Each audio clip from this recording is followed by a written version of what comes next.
इस कार्यक्रम के प्रायोजक है कृषि एवं किसान कल्याण मंत्रालय, भारत सरकार। साथियों, कार्यक्रम किसान वाणी, उसमें दिन मंगलवार और मंगलवार को हम लाएं आपके बीच में फ़ोन इन।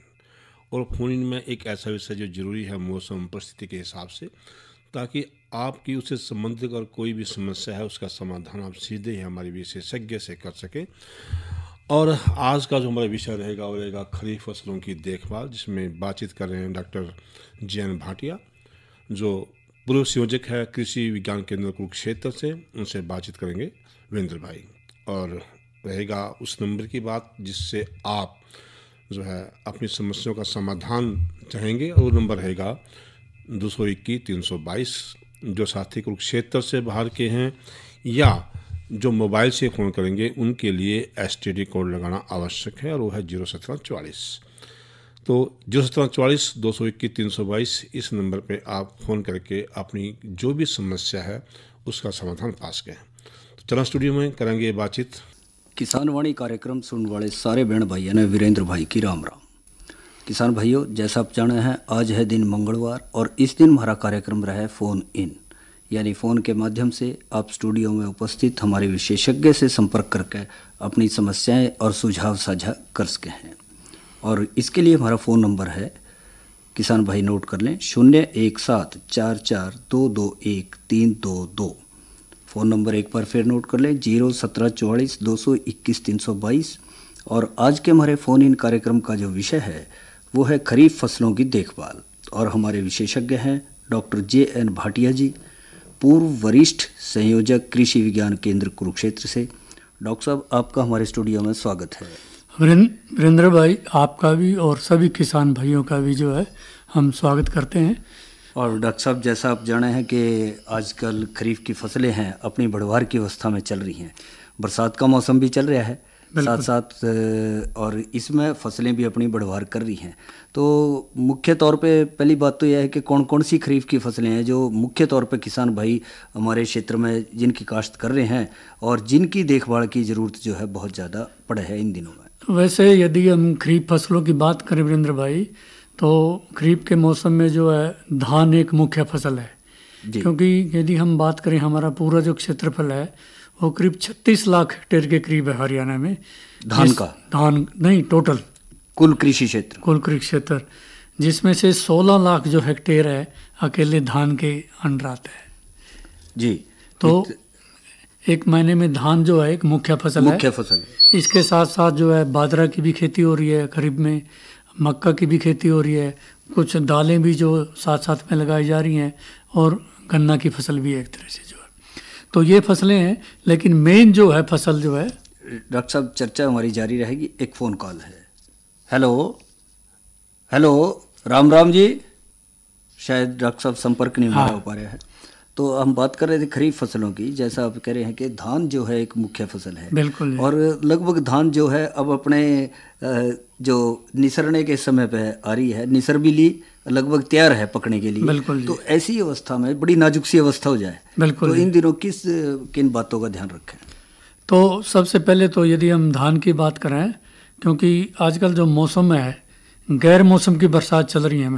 हाँ, वो सही कह रहे हैं। हाँ, क्योंकि जिस टाइम बरसात की ज़रूरत थी उस टाइम तो हमें जो है बरसात मिली नहीं। हाँ। और अब जब हमारी फसल बिल्कुल तैयार खड़ी है तो वहाँ पर जो है बरसात रोज ही हो रही है एक तरह से, तो किसानों के लिए बड़ी समस्या हो रही है एक तरह से। तो इसमें तो सबसे पहले तो यही है वीरेंद्र भाई कि हमें जो है पानी की निकासी करनी है। मान ली जो फसल पकी पड़ी है, मतलब इतने खड़े पानी की जरूरत नहीं है ना, बिल्कुल निकालना है पानी, जिसमें जो पकी खड़ी है उसमें से तो आपने निकालना है, क्योंकि ज़्यादातर जो फसलें हैं गिर गई हैं, मतलब एक तरह से जो है हवा की जो तेज़ वजह से चली है। तो इस वजह से सबसे पहले तो जो है पानी की जो है निकासी करनी है हमने जी। दूसरा, फिर यदि हम वैसे बात करें भाई आजकल जो है कौन कौन सी बीमारी हैं, कौन कौन सी कीड़े हैं, वैसे बड़ी सूक्त की बात है। मैं काफ़ी सालों के बाद देखा है मैंने कि अब की बार है ना, जो बीमारियों का और जो कीड़ों का जो अटैक है बहुत ना के बराबर कम रहा, बहुत कम रहा। ये डॉक्टर साहब एक राहत की बात है किसान भाइयों के लिए। बिल्कुल, बहुत राहत की बात है। फिर भी किसान भाइयों ने काफ़ी छिड़काव वगैरह में भी लगे रहे। वही तो मतलब थोड़ी सी जागरूकता की कमी है, क्योंकि अब तक यदि मान ले मेरे हिसाब से है ना किसी भी स्प्रे की जरूरत नहीं थी अब तक जो है, जिस हिसाब से जो मौसम चल रहा था एक तरह से। बस वो शक की संभावना कि पत्ता लपेट आ जाएगी, तेला आ जाएगा, ये हो जाएगा, वो हो जाएगा। हाँ, बस किसान यही है कि बेचारा जो है इतने पैसे लगाता है ना, तो वो रिस्क नहीं, मतलब एक तरह से जो ले रहा था, वो संभावित खतरों से बचने के लिए स्प्रे कर रहा था। तो इस आधार पे देखा जाए तो संभावित खतरों से बचने के लिए किसान भाई ज्यादा छिड़काव में लगे रहे, बिल्कुल, जबकि आवश्यकता नहीं थी, बिल्कुल भी आवश्यकता नहीं थी। अब तक कोई भी ऐसी जो है बीमारी जो है या जो कीड़ा है जी, हाँ, वो बिल्कुल भी जो है धान की फसल में दिखाई नहीं दिया। लेकिन जो है क्योंकि कुछ पछेती भी फसल लगी है, मतलब जो है जिन लोगों के पास सिंचाई के साधन नहीं थे, तो वहाँ पर जो कुछ बीमारियाँ हैं या कुछ कीड़े हैं वो हमें जो है अब मतलब जो नुकसान पहुँचा सकते हैं। उसके लिए जो मोटी मोटी बातें हम जो है कर लेते हैं आपके। सबसे पहले तो जो शीत ब्लाइट है जो है, शीत ब्लाइट, हाँ, जो है पर्णछद गलन जिसको बोलते हैं हम जी, वो आपकी जो है फसल में दिखाई दे सकती है। और आमतौर पे ये जो बीमारी है वीरेंद्र भाई, ये आती है खरपतवारों के माध्यम से, खरपतवारों के माध्यम से। तो इसलिए इसमें हमें जो है कोशिश करनी चाहिए अपने जो हमारा जो क्षेत्र है, जो मतलब खेत है, ड्योले वगैरह या अंदर के या मुखा में कई बार कुआं में देखा जाए खरपतवार सा ज्यादा हो जाए, उसको खरपतवारों से जो है बिल्कुल मुक्त रखना चाहिए एक तरह से जी। और यदि हम खरपतवार से मुक्त कर लें तो मेरे ख्याल में दवा की जरूरत नहीं पड़ती है। नहीं, कई बार ये देखा गया है यदि खरपतवार हो तो ये 10 से लेके 25-30% जो है फसल को नुकसान पहुंचा देती है। इसमें जो है पत्तियों पे जैसे जो सांप होते हैं ना, सांप की कांजली है, इस तरह के धब्बे बनते हैं और जो है ये धब्बे है ना ऊपर की पत्ती तक पहुंच जाते हैं कई बार, जिससे पौधा जो है पत्तियां जो सारी सूख जाती हैं, पौधा भोजन नहीं बना पाता जी, और जो है मतलब जो है पैदावार कम हो जाती है। तो इस यदि ये बीमारी आपको दिखाई दे रही हो तो सबसे पहले तो हमें कोशिश ये करना चाहिए कि भाई दवा डाली ना जाए जी। ऐसे बहुत सारे तरीके हैं इसके, जैसे मैंने बता दिया भी फसल को यदि आप खरपतवार से मुक्त कर लेंगे तो समस्या आएगी नहीं। जरूर। दूसरा फिर ये है कि यदि आपके खेत में खरपतवार नहीं है बिल्कुल भी, तो ये शुरू में फसल कहाँ से बीमारी कहाँ से आएगी? डोलों से आएगी। तो डोलों के आसपास ही आएगी बिल्कुल, जैसे 1-2 मीटर में, मतलब खेत के बाहरी हिस्से से अंदर की तरफ बढ़ेगी। हाँ, तो इसलिए सारे खेत में छिड़काव करने की जरूरत नहीं है, पहले बाहरी हिस्से पे ज्यादा करें। सिर्फ 2 मीटर में यदि आप छिड़काव कर देंगे, बहुत सारी दवाइयाँ हैं, पल्सर है इसमें, प्रोपिकोनाजोल है, फोलिक्योर है, नेटो, बहुत सारी दवाइयाँ हैं। तो कोई भी एक ले लें जो उचित हो। हाँ, कोई सी भी एक ले लें इसमें, और कम से कम जो है 15-20 लीटर भी पानी की जो ज़रूरत होगी उसको आप जो है छिड़काव कर दें। सारे खेत में कोई छिड़काव की ज़रूरत नहीं है, क्योंकि आप देख रहे हो आजकल जो है जो मतलब आम मानस है वो भी जो है जो हमारे दुष्परिणाम हो रहे हैं इनकी वजह से, केमिकल्स की वजह से, उसकी तरफ सतर्क हो गया है। और बाहर के जो लोग हम बाहर आयात कर रहे हैं, मतलब जो है वहाँ भी मतलब जो है मतलब विषाणु जो एक तरह से मतलब हम जो है जहर मुक्त जो भोजन की जो है काफ़ी डिमांड हो रही है। तो इस वजह से हमें कोशिश तो यही करना चाहिए जो भी कारण है उस बीमारी के उनको ही ख़त्म कर देना चाहिए हमें शुरू में ही एक तरह से। तो शीत ब्लाइट का तो सबसे बढ़िया तरीका ये है कि हमें हमारे जो खरपतवार हैं उनसे मुक्त रखना चाहिए। और यदि आपको लक्षण दिखाए तो 2-2, 3-3 मीटर की बजाय जो है पल्सर है, गैलीलियो है, प्रोपिकोनाजोल है, फोलिक्योर है, वैलिडिमाइसिन है, कोई सी भी एक दवाई लेके 200 से 300 ml जो है आपने इसका घोल बना के छिड़काव कर देना चाहिए। एक तो ये बीमारी है। दूसरी बीमारी जो जैसे आजकल बरसात हो रही है ज़्यादा, आराम तौर पे जो मोटा धान है नरेंद्र भाई जी, उसमें एक हल्दी गांठ बीमारी आती है। हल्दी गांठ, हाँ, उसमें क्या होता है जब भी फसल मतलब जैसे निसरती है तो जो भी मतलब जो दाना बनता है वो दाने का दाना सारा जो है पहले हरा हो जाता है, फिर काला हो जाता है। एक बाल में कम से कम जो है, सारी बाल नहीं, मतलब जो उसमें दाने काले होते हैं, 9-10 दाने जो है काले हो जाते हैं। इसमें पैदावार में तो इतना नहीं फर्क पड़ता आप किसान की, लेकिन जो गुणवत्ता है, क्वालिटी है, उस पर फर्क पड़ता है। और कई बार तो 200-300 रुपये क्विंटल जो आड़ती इसका भाव कम लगाता है। तो इसलिए ये जो बीमारी है इसमें जो हमें थोड़ा सा बचाना पड़ेगा कि जो पछेती हमारा धान है, देखो जो पग्गी है उसमें तो कोई फायदा नहीं है छिड़काव करने का, यदि आपको वो तो लगभग तैयार है। तो जो आपकी निसर रही है अब जो है या निसरने लग रही है, तो उसमें हम सुझाव देंगे कि 30 से 40% जो आपका यदि खेत निसर जाए, आमतौर पे जो मोटा धान है उसमें बीमारी पक्का आएगी, क्योंकि मौसम बिल्कुल अनुकूल चल रहा है। एक बीमारी आने के लिए 3 चीज़ चाहिए वीरेंद्र भाई। एक चाहिए नमी, एक चाहिए तापमान, और एक चाहिए बीमारी के बीजाणु। आजकल जो मौसम चल रहा है उसमें तीनों चीज़ें आपको मिल रही हैं। बीमारी के बीजाणु भी हैं, तापमान भी है और नमी भी है ज़्यादा। और आमतौर पर ये देखा गया है जो आपकी हल्दी गांठ बीमारी है, जिन सालों में बरसात ज़्यादा होती है तभी आती है। जब अकाल पड़ता है, सूखा पड़ता है, बीमारी देखने को नहीं मिलती। तो इसलिए हम ये सुझाव देंगे किसानों को, जो 30 से 40% जो फसल निसरने वाली निसर्गी है ना, उसमें जो है एक दवाई आती है प्रोपिकोनाजोल, जो टिल्ट के नाम से आती है, साइन के नाम से मिल जाए। हाँ, साइन के नाम से आती है, क्योंकि एक जो दवाई होती है उसके 2 नाम होते हैं। एक होता है केमिकल, एक होता है उसका कॉमन नाम, व्यावसायिक नाम कह ले उसका। जाता है बिल्कुल। तो इसलिए हम जो टेक्निकली नाम है वो प्रोपिकोनाजोल है। वो बहुत सारी कंपनियां अलग अलग बनाती हैं, कोई टिल्ट का नाम दे देता है उसको, कोई साइन का नाम देता है। हाँ, तो ये बासमती धान के भी इन दिनों में इसके ऊपर जरूरत पड़ेगी छिड़काव की? हाँ, 85 वर्ग में आ गया समझ लो एक तरह से। बासमती में नहीं है, मतलब जो बीमारी आती है इनके, ये मोटे धान में ही आती है, उसमें बहुत कम आती है आमतौर पे। लेकिन जो हमारी जो PR ग्रुप है या जो HAR मतलब HKR है, इसमें बहुत ज़्यादा आती है मोटे धान में। आपका जैसे आपकी 1509 में भी कई बार बहुत आ जाती है, 114, 126 के नाम से है, 127 उसमें उनमें बहुत ज़्यादा आती है। तो इसलिए उन धानों में तो हमने आँख मीच के, जब भी 30 से 40% फसल निसर्गी हो, हमें उसी टाइम जो है इसके छिड़काव कर देना चाहिए। दवाई सिर्फ 200 ml चाहिएगी, और जो है 150 से 200 लीटर पानी में हमें जो है छिड़काव कर देना है।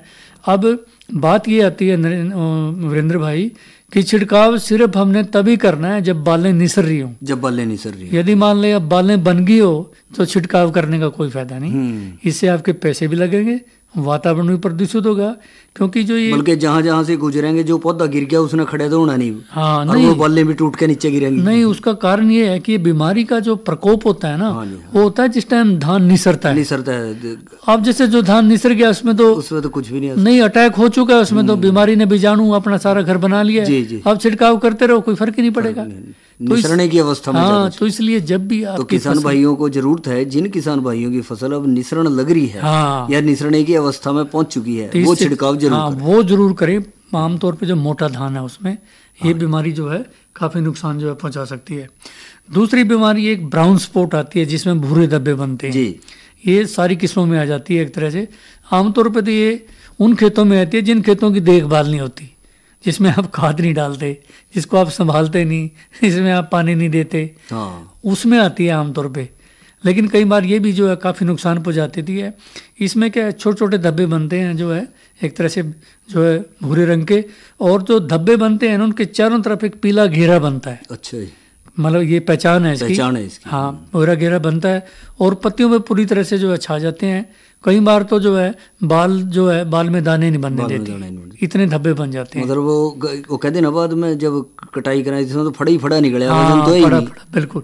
तो ये जो ब्राउन स्पॉट है, भूरे धब्बों के रोग है, ये भी कई बार जो है धान की फसल को काफ़ी नुकसान पहुंचाता है। तो यदि इस तरह के लक्षण कहीं दिखाई दे रहे हो आप, क्योंकि मौसम बड़ा अनुकूल चल रहा है, तो उसके लिए जो है 2 दवाइयाँ हैं हमारे पास। एक तो है जो है एक तरह से नेटिवो है, सिर्फ मात्रा 80 ग्राम रहेगी। अच्छा, और एक मैनकोजैब है जो डाइथेनेम 45 के नाम से आती है, 500 ग्राम रहेगी। दोनों दवाओं में से कोई सी भी दवा मिल जाए। साथ में चिपकने वाला पदार्थ है जो ट्राइटोन है, सेंडोविट है, टीपोल है, 100 ग्राम वो यदि मिला के 200 लीटर पानी में छिड़काव यदि कर दिया जाए तो इस रोग पे भी जो है काबू पाया जा सकता है। तीसरी बीमारी, जैसे बासमती का एरिया काफ़ी है अपने यहाँ, तो उसमें एक बीमारी आती है वीरेंद्र भाई जो बड़ी खतरनाक है, होती है गर्दन तोड़, जिसको बोलते हैं सफ़ेद बालियाँ, जिसको सफ़ेद बालियाँ। तो वो जो बीमारी है काफ़ी किसान को नुकसान पहुंचा देती है। उसके लिए मोटी मोटी ध्यान बता दूं मैं, ये बीमारी वैसे तो 3 स्टेज पे अटैक करती है किसान को यदि समझ जाए। गर्दन तोड़। हाँ, गर्दन तोड़। अच्छा, शुरू में जो है आपकी पनीरी में आती है, आपके जो आँख जैसे धब्बे बनते हैं। उसके बाद जिस टाइम मतलब फुटाव होता है, वेजिटेटिव ग्रोथ होती है, उस टाइम आती है। और फिर जो है बाद में जिस टाइम बालियाँ निकलती हैं उनके मतलब जो वहाँ आती है एक तरह से, मतलब जो है बाल के नीचे है जो काला काला सा जो धब्बा बन जाता है, और जो दाने हैं वो सारे के सारे जो है खाली रह जाते हैं एक तरह से, क्योंकि जो नीचे से भोजन कई बार तो काफी खेत ही सफेद दिखने लगा। हाँ, सफेद दिखाई देता है। इसका तो नाम भी उसी के अनुरूप रख दिया। जो सारा ही खेत सफेद हो गया तो आर्थिक रूप से किसान की भी गर्दन तोड़ती। आमतौर पर ये देखा जा रहा है बासमती का बहुत ही खतरनाक रोग है। तो इसमें वीरेंद्र भाई 2-4 बातें हैं ध्यान देने वाली।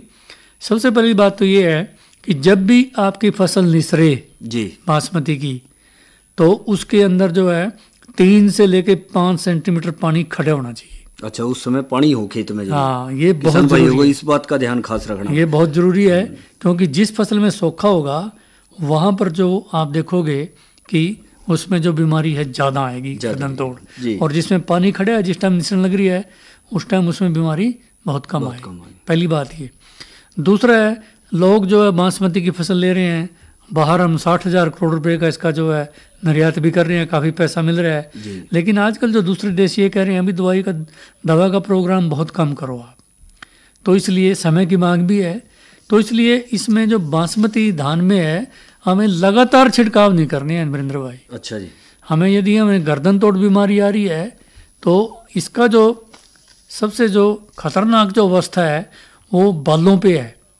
बालों के जो नीचे देखोगे आप, तो ये वीरेंद्र भाई जो सफ़ेद बालियों वाली है, जिसको हम गर्दन तोड़ कहते हैं, सबसे खतरनाक बीमारी है। और कई बार किसान को उसमें काफ़ी नुकसान होता है। तो पहली बात तो पानी का ध्यान रखना है। दूसरी बात ध्यान रखना है, इसमें मतलब जो है अंधाधुंध छिड़काव नहीं करना है। आपने जो छिड़काव करना है, जिस टाइम 50% बालियां निकल जाएं खेत में, आधे खेत में बालियां निकल जाएं जी, उस टाइम इसकी सबसे जो है मतलब जो है नाजुक अवस्था होती है बीमारी को जो है ज़्यादा फैलने की जी। तो उस टाइम हमें जो छिड़काव करना है इसके लिए, ठीक, इसके लिए कई दवाइयाँ हमारे पास, ट्राइसाइक्लोजोल है जो है जी, और आपके यहाँ नेटिवो है, फोलिक्यूर है जी। ये जितनी भी दवाइयाँ आपकी एमिस्टार टॉप है, तो इनमें से कोई एक दवाई ले लें। तो पानी कितना लें इसमें डॉक्टर साहब? 200 लीटर ले, मतलब जो है लस्टर ले लें 320 ml, एमिस्टार टॉप ले लें 200 ml, नेटिवो ले लें 200 ml, ट्राइसाइक्लोजोल ले लें 120 ग्राम, जो ट्रूपर के नाम से आ रही है। कोई से भी एक दवा ले लें इनमें से, और इसको जो है 150 से 200 लीटर पानी में जो घोल बना के इसको हमने छिड़काव करना है एक तरह से, और एक ही छिड़काव करना है नरेंद्र भाई। क्योंकि आमतौर पे देखा गया है जिस टाइम बाल निसरती हैं और जो फसल पकती है उसमें जो है 20-25 दिन का फासला होता है जी।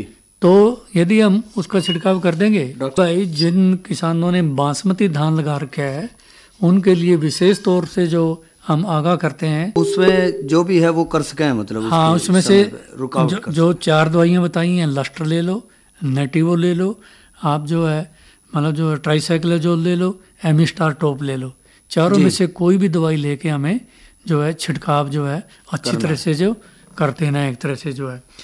एक और भी है, जैसे जिस हिसाब से वीरेंद्र भाई आजकल मौसम चल रहा है जी, एक जो दाने हैं बदरंगे हो जाते हैं। दाने बदरंगे, बिल्कुल सही कहा है। और फिर बाजार में भाव नहीं लगता, बिल्कुल ये है। और इसमें जो है बहुत सारी फफूंद, मतलब जो क्योंकि वातावरण में नमी है आजकल एक तरह से, वो बहुत सारी क्योंकि नमी मिल जाती है उनको जो है, और जो दाने काले हो जाते हैं। और मेन बात ये होती है उसकी कि मतलब उनकी जो स्टोरेज की भी सेल्फ लाइफ बहुत कम होती है जी। और दूसरा जो है उसको जो अड़ती भी पसंद नहीं करता। तो इसके लिए जो ये है भाई, वही दवाइयाँ जो हमने जैसे ब्लास्ट के लिए बताई हैं जी, वही जो नेटिवो है, प्रोपिकोनाजोल है या बावस्टीन है, इनमें से कोई सी भी दवाई जब भी आपके दाने पक रहे हों और आपको ये लगता हो भी 10-12 दिन का आपको अभी मतलब ठहराव है, आपको मतलब कटाई नहीं हो रही है, मौसम नहीं ठीक हो रहा है, तो यदि इस दवा इन नेटिवो का, प्रोपिकोनाजोल का, बावस्टीन का, फोलिक्यूर का, यदि इनका छिड़काव कर दोगे आप, मात्रा भी बहुत कम है मतलब जो है, तो आपकी जो फसल के जो दाने हैं वो बिल्कुल ठीक रहेंगे, जो है आपको जो है अच्छा भाव मिलेगा। तो ये तो थी वीरेंद्र भाई जो बीमारियां हैं जो आजकल जो मतलब जो फसल को नुकसान पहुंचा सकती हैं। कोशिश यही करनी है हमने कि जो दवा की मात्रा है, जो जितनी भी सिफारिश हमारे वैज्ञानिक जो कर रहे हैं उतनी मात्रा लेनी है हमें जी, ज़्यादा नहीं दवाई लेनी है। और फिर समय का बहुत ध्यान रखना है, क्योंकि जो है कि भाई कब आपने जो है छिड़काव करना है। तो ये तो थी बीमारियां जो हमने ध्यान रखनी है। दूसरा एक दो कीड़ा भी यदि हम बात कर लें एक तरह से, एक तो कीड़ा जो है जैसे नुकसान पहुंचा रहा है, होपर जैसे बहुत आ सकता है जी, आपका जो है पत्ती लपेट की तो अवस्था जाली, तना छेदक भी एक बार जो मतलब जो नुकसान पहुंचा सकता है। तो यहाँ भी किसान वीरेंद्र भाई जो है अंधाधुंध छिड़काव कर रहे हैं। तो इसमें भी सबसे पहले हमारा एक आर्थिक सीमा स्तर होता है जी, कीड़ा नुकसान पहुंचा रहा भी है कि नहीं, उस टाइम हमने छिड़काव करना है। तो यदि मान ले तना छेदक है, तना छेदक में हम ये कह रहे हैं भाई यदि 5% डेड हर्ट, यदि खेत में आप गुम हो और आपको मान ले आपने जो है मतलब 10 पौधे देखे और उसमें से 1-2 पौधा आपको मतलब जो है सूखा दिखाई दे रहा है, तो तब आपने छिड़काव करना है जी। तो दूसरा यदि मान ले होपर है, होपर में ये पहचान है कि यदि मान ले आपका जो है एक पौधे पे मतलब 7-8 जो है होपर के बच्चे या होपर मिले आपको नीचे की तरफ, तो ये चीज़ें हमें देखनी जरूरी हैं कि भाई जो एक तरह से जो आपके कीड़े हैं वो नुकसान भी पहुंचा रहे हैं नहीं पहुंचा रहे हैं। क्योंकि आमतौर पे ये देखा जा रहा है कि जो किसान है वो अंधाधुंध एक दूसरे को देख के मतलब जो है छिड़काव कर रहे हैं, जिससे उनका खर्चा बढ़ रहा है, वातावरण भी प्रदूषित हो रहा है। तो सबसे पहले मतलब जो है ये देख लें भी खेत में कीड़ा भी है कि नहीं है या नहीं है, अंधाधुंध ना लगे, अंधाधुंध बिल्कुल ना करें। अच्छा ये डॉक्टर साहब ये तो हमने धान की बात करी, हाँ जी, इसके अलावा और हमारे पास दलहनी फसलें भी हाँ हैं। बिल्कुल दलहनी गन्ने की फसल तो लगभग बंधाई कर ली, या किसी का गन्ना ज्यादा हो गया शायद उस पर दूसरी या दूसरी बंधाई भी कर सकते हैं। बिल्कुल बिल्कुल वो कर सकते हैं, गन्ने में तो और कोई ऐसी वो नहीं है। और चारे वाली फसलों में जो खड़ी है तो उसमें तो हम जो है छिड़काव करते ही नहीं, एक तरह से दवाओं का करना भी नहीं चाहिए, पानी वगैरह ज्यादा हो तो वो निकालते हैं हम। हाँ दालों की बात यदि कर ले, दालों में मूंग है, जैसे हमारी उड़द है, अरहर है, सोयाबीन है, ये ऐसी फसलें हैं जो मतलब खड़ी हैं जो खेतों में। तो इस समय भी सबसे पहले तो पानी की निकासी करते हैं वीरेंद्र भाई, जैसा बरसात का मौसम चल रहा है। इसके अलावा इसमें एक पत्ती धब्बा रोग जो आएगा, मतलब जो पत्तियों पे है काले काले रंग के धब्बे बन जाएंगे, एक तरह से वो धब्बे मिलके फिर पत्ती को सुखा देंगे। और जो कई बार ये धब्बे हैं जो फलियां बनती है ना उन पे भी जो है, अच्छा ये धब्बे उन पे भी असर करेंगे, हाँ पत्तियों पे बन जाते हैं। और जो यदि बन जाएंगे तो दाना जो है सुखड़ा रहेगा, पैदावार कम होगी। अभी चाहे ऐसा दाना हो जाए हाँ, खुलदा नहीं पूरा। तो इसलिए वहाँ पर भी आपने जो है बहुत सारी हमारी सिफारिश में दवा है, मैनकोजैब है, हमारी क्लोरोथेनोलिल है, बावस्टीन है, तीनों में से कोई सी भी दवा लेके जो है छिड़काव कर देना है। दूसरा एक जो है विषाणु, जैसे आपने देखा होगा येलो वेन मोजाइक वायरस जो मूंगबीन, दूर से दिखाई दोगे आपको कुछ पौधे जो आपको पीले दिखाई देंगे, कट्ठे से भी हो, हाँ पत्तियां मुड़ी मोटी होंगी एक तरह से। तो इसमें तो कोशिश ये करो भाई यदि आपकी फसल अभी लेट है, यदि वैसे तो आजकल फलियां बन रही होंगी एक तरह से, तो शुरू में हमें जितने भी रोगग्रस्त पौधे दिखाई दें उनको हमें निकाल देना चाहिए। क्योंकि क्यों निकाल देना चाहिए? क्योंकि ये जो बीमारी फैलती है, ये जो सफ़ेद मक्खी होती है वो एक छोटी सी है, वो इसको फैलाती है एक तरह से। तो इसलिए जितने रोगग्रस्त पौधे, यदि रोगग्रस्त पौधे नहीं होंगे तो ऑटोमेटिकली जो कीड़े की जो है जो संख्या भी खत्म हो जाएगी। तो इसलिए हमें वो निकाल देना चाहिए। और निकालने के बाद जितनी भी मतलब जो सिस्टमिक दवाइयाँ हैं हमारे पास, जो इमिडा है, मेटासिस्टोक्स है, थाइमोथोक्सम है, इनकी बहुत ही कम मात्रा 1 ml जो है पर लीटर पानी में जो है हमें जो है जो कीड़ा है, जो कैरियर है, जो मतलब उसको बीमारी को इधर उधर फैला रहा है, उसको मार देना चाहिए। और बीच बीच में जब भी इन कीड़ों की जो है संख्या दिखाई दे, हमें जो है दोबारा जो है छिड़काव कर देना चाहिए।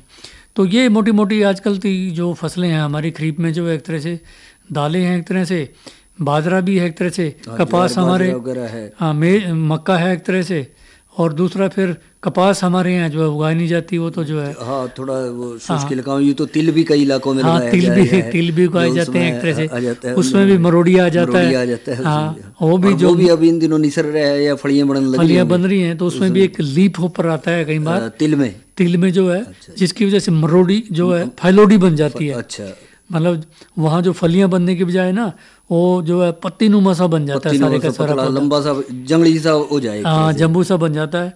तो उसके लिए भी यही है वीरेंद्र भाई कि हमें वो जो बीमारी है वो लीफ होपर फैलाता है उसको, तो हमें यदि हमने तिल की फसल लगा रखी है उस कीड़े को मारना हमने। अच्छा, तो जो इकालक्स है हमारे यहाँ, वो जो दवाई है, या फिर जो मतलब वो या क्लोरोपाइरिफोस है, उसकी जो मात्रा है उसका जो है छिड़काव कर देना चाहिए। क्योंकि जितनी ये बीमारियाँ हैं जो मतलब जो कीड़ों से फैलती हैं, तो इनको यदि हमने कंट्रोल करना है तो इसके 2 इलाज हैं। या तो रोगग्रस्त पौधों को हमने शुरू में से खेत में से जब भी दिखाई दे हमें इनको फाड़ देना चाहिए, या फिर हमें जो कीड़े हैं उनकी जो संख्या है उनको बढ़ने नहीं देना चाहिए। यदि वो नहीं होंगे तो ऑटोमेटिकली जो फैलेगा नहीं। तो ऐसी अवस्था में डॉक्टर साहब जिन किसान भाइयों के पास बाग हैं, हाँ जी, तो उनमें भी कुछ विशेष ध्यान देना पड़ेगा उनको। हाँ बिल्कुल, देखो बाग में ये ध्यान देना पड़ेगा। आमतौर पे क्या होता है, हमारे जितने भी किसान है ना, जब भी कोई रोगग्रस्त या कीटग्रस्त फल होता है वो कहाँ गिरता है, नीचे गिरता है, वो वहीं पड़ा रहता है। तो अगले साल फिर वो जो रोग का कारण बनता है या बीमारी का कारण बनता है। तो मैं किसान भाइयों को ये सलाह दूंगा, परंतु को जो बाग हैं भाई, जितने भी रोगग्रस्त कीटग्रस्त जो फल हैं उनको मतलब जो है बाग में से निकाल के कहीं दबा दे नीचे गहरा दबा। हाँ, क्योंकि अगले साल जो है वही रोग का कारण बनते हैं। किसान भाई ये सोच लें फल जड़ गया, नीचे गल गया, सड़ गया, ये खाद बन गया। नहीं, खाद नहीं बनेगा वीरेंद्र भाई, उसके अंदर जो बीजाणु है वो अगले साल फिर रोग का या कीड़े का कारण बनेंगे। उस पेड़ के आसपास ही नीचे वो अपना घर बना लिया, बिल्कुल सुरक्षित है वो तो वहाँ। उनको हमें निकाल देना चाहिए, दबा देना चाहिए, और जितनी भी मतलब फल लेने के बाद जितनी भी रोगग्रस्त टहनियाँ है उन सबको काट के मतलब जो है छिड़काव कर देना चाहिए। तो डॉक्टर साहब, आपने खरीफ फसलों की देखभाल पे जो जानकारी दी, इस सब के लिए आपका बहुत बहुत धन्यवाद। इस कार्यक्रम के प्रायोजक थे कृषि एवं किसान कल्याण मंत्रालय, भारत सरकार। अभी आप सुन रहे थे कार्यक्रम किसान वाणी और हमारा विषय था खरीफ फसलों की देखभाल। बातचीत में हिस्सा ले रहे थे डॉक्टर जयंत भाटिया, जो पूर्व संयोजक है कृषि विज्ञान केंद्र कुरुक्षेत्र, और उनसे बातचीत कर रहे थे वीरेंद्र भाई। इसके अगला आज का किसान वाणी कार्यक्रम समाप्त हुआ। कार्यक्रम के सभी सुनाने गिरदारी और वीरेंद्र की राम राम।